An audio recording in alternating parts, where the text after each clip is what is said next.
Have you ever wondered what it would be like to receive a personal message from Jesus himself?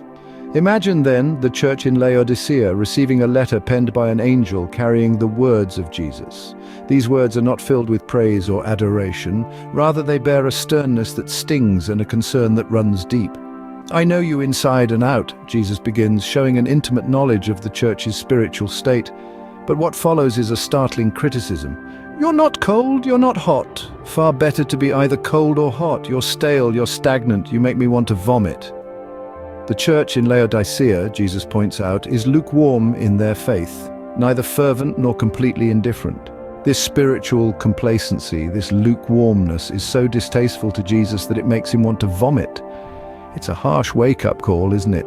But the message doesn't stop there. Imagine hearing those words, feeling that sting of rebuke, but then Jesus offers a solution. He exhorts the church in Laodicea to invest in gold that has been through the refiner's fire. This isn't about literal gold, but rather a call towards spiritual wealth, to seek virtues and wisdom that are refined through trials, tribulations, and faith. Jesus then urges them to buy clothes designed in heaven. This isn't a fashion statement, but a call to righteousness, to clothe oneself with good deeds, kindness, and love.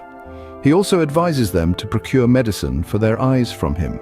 This is not a literal medicine, but a metaphor for gaining clarity of vision, to see the world through a spiritual lens and to discern truth from deceit. There's an urgency in Jesus' words. He's not merely suggesting, he's imploring. So the message is clear. Jesus is calling for a change, a return to a genuine, fervent faith. But what's the point of all this? Why should the church heed this warning, you may ask? Well, Jesus made a compelling promise, a promise of hope and love. He said that those who overcome, those who choose to live in fervent, active faith, will dine with him. Can you imagine that, sitting at the table, sharing a meal with Jesus himself? But it doesn't stop there. He also promised that the conquerors will sit alongside him in a place of honor, just as he, having conquered, sits at the side of his Father. It's a promise of honor and close companionship, a promise that echoes with love and hope. In the final call, Jesus urges us to listen, not just hear, but truly listen to the Spirit speaking to the churches. So what can we take away from this message? It's a reminder that lukewarm faith isn't enough.